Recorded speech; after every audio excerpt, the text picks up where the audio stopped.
Voltando às histórias da Torá, uns 200 anos após a migração dos hebreus para o Egito, promovida por José, o crescimento e a prosperidade aceleradíssima dessa população gerou insegurança ao faraó. Este então decide escravizá-los para contê-los. Joquebebe, filha de Levi e Adiná, descendente de Abraão e Sara, era uma dessas hebreias que foram escravizadas. Teve um filho com seu esposo Amrão, mas para protegê-lo dos oficiais egípcios, o deixou ainda bebê em um cesto no rio Nilo. A criança foi achada por Batiá, a filha do faraó, que o batizou de Moisés, que significa umedecido ou tirado das águas, em hebraico. Moisés foi criado como um príncipe, mas de alguma forma, sempre teve consciência de sua origem hebreia e do sofrimento enfrentado pela escravização por seu povo que já durava mais de 4 séculos. Por volta de 1450 a.C., Moisés recebe uma revelação divina em uma sarça ardente, e entende que deve libertar seu povo e retorná-los para a terra prometida de Canaã. Disse mais: Eu sou o Deus de teu pai, o Deus de Abraão, o Deus de Isaque, e o Deus de Jacó.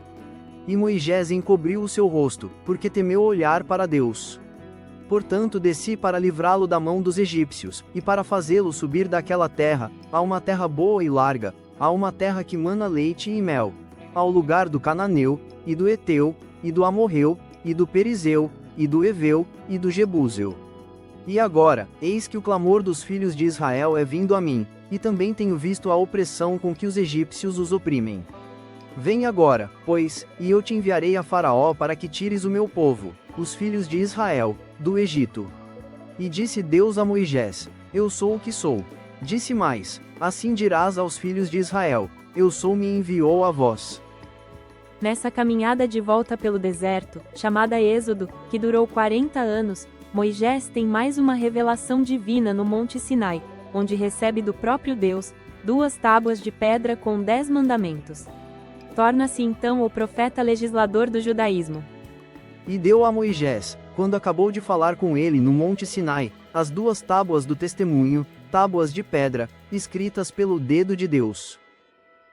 Ainda no Monte Sinai, um pouco antes da mensagem dos 10 mandamentos, Deus já tinha mandado uma mensagem anterior a Moisés, ordenando que construísse um tabernáculo, um santuário, e uma arca coberta de ouro, para guardar as oferendas de altíssimo valor financeiro que eram dadas pelos fiéis e também para guardar relíquias, incluindo as próprias tábuas dos 10 mandamentos que viriam posteriormente.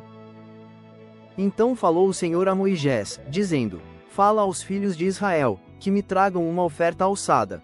De todo o homem cujo coração se mover voluntariamente, dele tomareis a minha oferta alçada.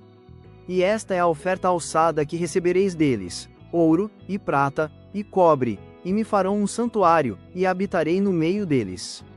Conforme a tudo o que eu te mostrar para modelo do tabernáculo, e para modelo de todos os seus pertences, assim mesmo o fareis.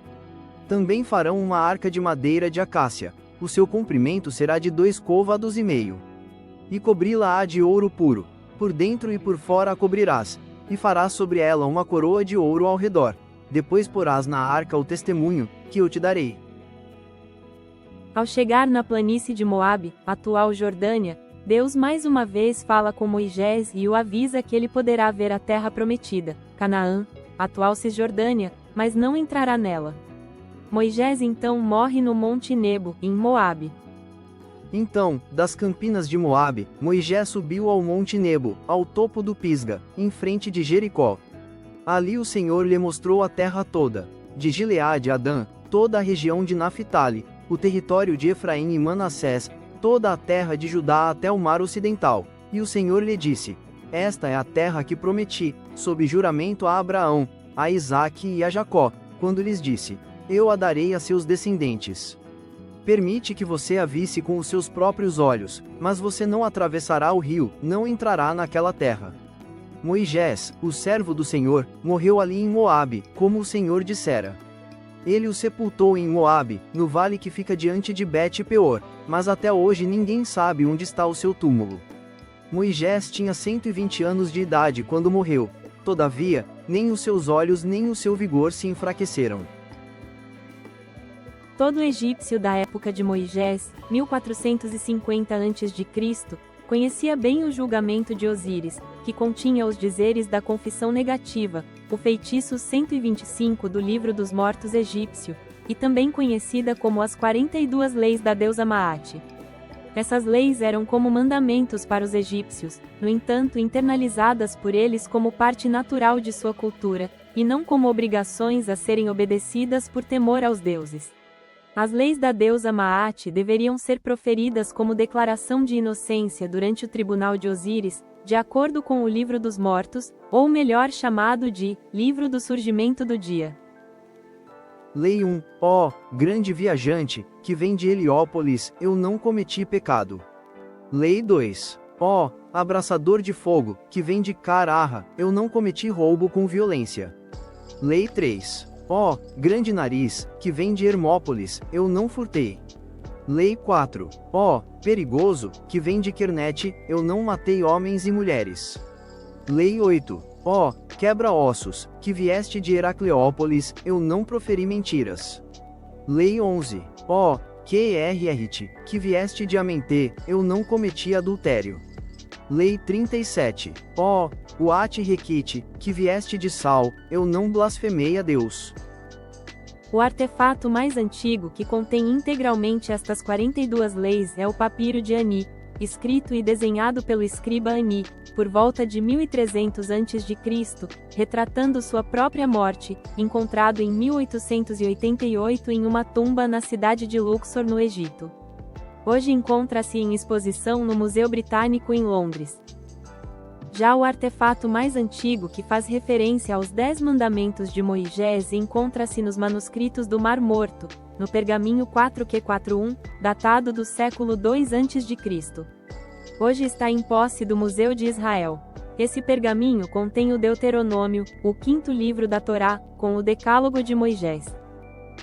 1. Não terás outros deuses diante de mim. 2. Não farás para ti imagem de escultura.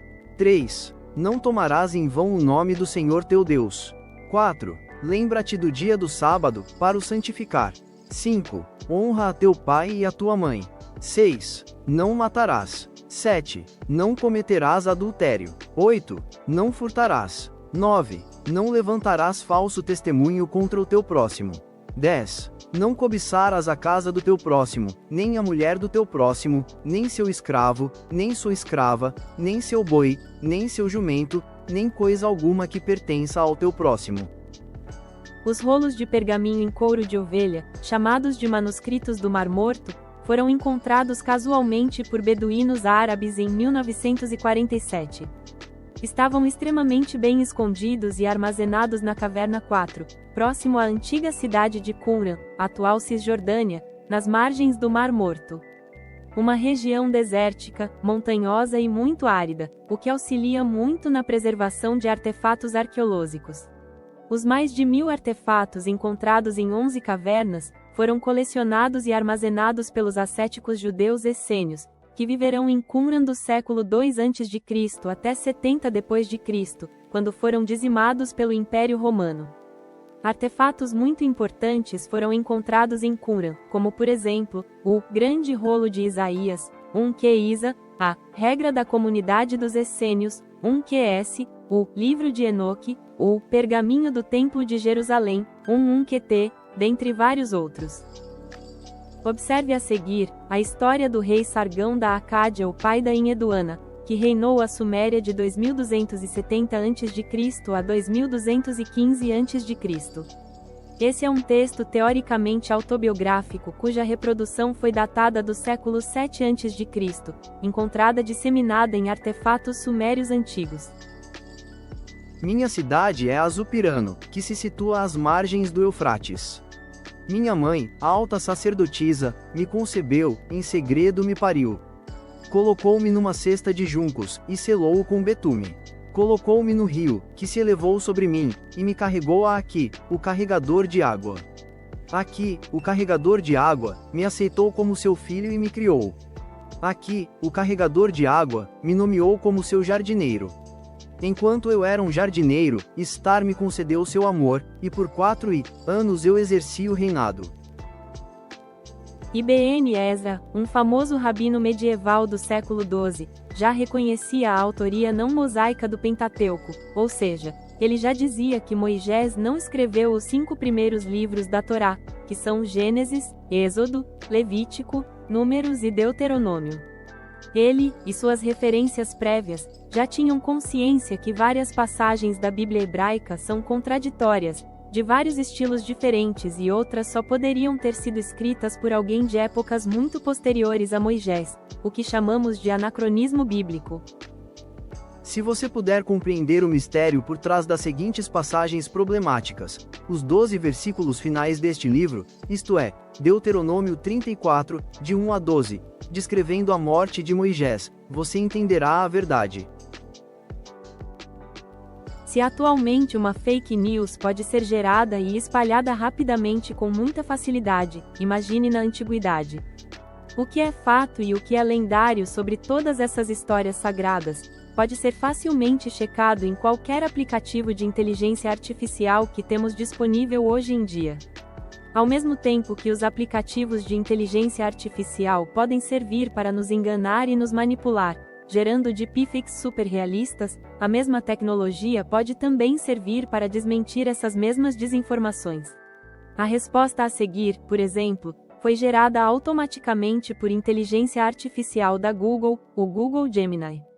Se quiser testar pessoalmente, digite a seguinte pergunta no navegador google.com: Moisés existiu? O Gemini trará rapidamente a resposta atual gerada por IA, e checada por diversas fontes confiáveis diferentes. Se preferir uma resposta mais completa, você pode utilizar o site chinês de inteligência artificial. Entre no site deepseek.com utilizando qualquer navegador no seu celular ou no seu computador. Então digite sua dúvida na caixa de perguntas. Ou ainda, utilizar a ferramenta mais na moda, e também muito boa, o ChatGPT.com da empresa estadunidense OpenAI.